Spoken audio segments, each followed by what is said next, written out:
भारतीय राजनीति में इन दिनों नैतिकता शब्द केवल भाषणों की शोभा बन चुका है।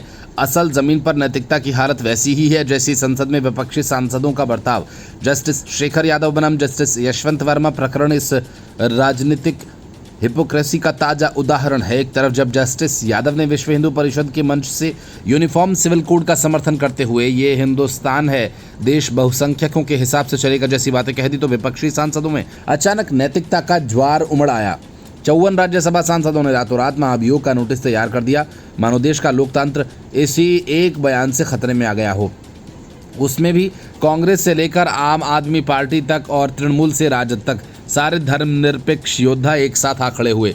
दस्तावेजी गड़बड़ियां थीं, कोई बात नहीं, इरादा नेक है, बस मोदी सरकार को घेरना है। दूसरी तरफ जस्टिस यशवंत वर्मा के घर से जले हुए नोटों का अंबार मिला, वो भी सरकारी आवास में, और जवाब में विपक्ष की चुप्पी ऐसी जैसे किसी ने व्हाट्सएप पर ग्रुप म्यूट कर दिया हो। सुप्रीम कोर्ट की 3 सदस्यीय कमेटी ने सिफारिश की कि जस्टिस वर्मा को बर्खास्त किया जाए, लेकिन कपिल सिब्बल ने उन्हें देश के सबसे बेहतरीन जजेस में से एक बताकर मामला ही निपटा दिया।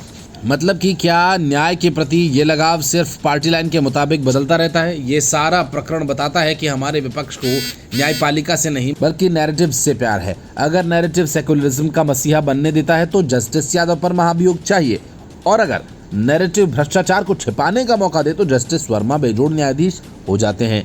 कपिल सिब्बल वही व्यक्ति हैं जिन्होंने 2018 में चीफ जस्टिस दीपक मिश्रा के खिलाफ महाभियोग का बिगुल बजाया था, और तब भी नैतिकता की वही दुकान सजाई थी। पर दिलचस्प बात यह है कि जब नोटों का गोदाम किसी अनुकूल विचारधारा वाले जज के घर से निकलता है तो सिब्बल का माइक्रोफोन बंद हो जाता है। शायद उन्हें भी डर हो कि कहीं सीबीआई उनके पुराने क्लाइंट की फाइल्स न निकाल ले। विपक्ष के इस सिलेक्टिव स्कैंडलाइजेशन की पोल सोशल मीडिया पर भी खुल रही है। किसी यूजर ने एक्स पर लिखा कि जब जज बयान दे तो महाभियोग चाहिए, जब जज के घर से कैश मिले तो सर्वश्रेष्ठ जज बन जाता है। और एक यूजर ने कटाक्ष किया कि भ्रष्टाचार से कोई परहेज नहीं, बस मोदी सरकार को बदनाम करने का तरीका चाहिए। असल में इन नेताओं को न्यायपालिका में सुधार से कोई लेना देना नहीं। अगर होता तो इन मामलों में समान आक्रोश दिखता, लेकिन नहीं। इनके लिए जज का बयान खतरा है। नोटों की गड्डियां साजिश, देश के बहुसंख्यक की भावना पर टिप्पणी करना असंवैधानिक है, लेकिन अदालत के स्टोर रूम में नोट रखना व्यक्तिगत मामला।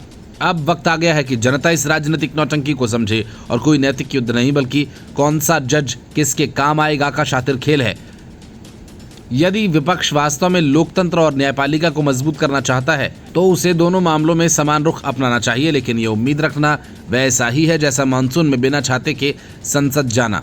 अगर विपक्षियों का नैतिक कंपास वाकई काम करता है तो शायद उन्हें समझ आता कि जनता अब मूर्ख नहीं रही, वह इन दोहरे मापदंडों को पहचान चुकी है और इन्हीं नकली सेक्युलरिज्म के चेहरों से पर्दा उठा चुकी है। Bureau report, news of India.